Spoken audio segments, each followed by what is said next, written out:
का काजल बन जाए। मौज उठे सागर में जैसे ऐसे कदम उठाए।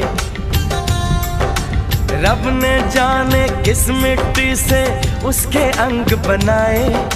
छम से काश कहीं से मेरे सामने वो आ जाए। भोली सी सूरत, आंखों में मस्ती,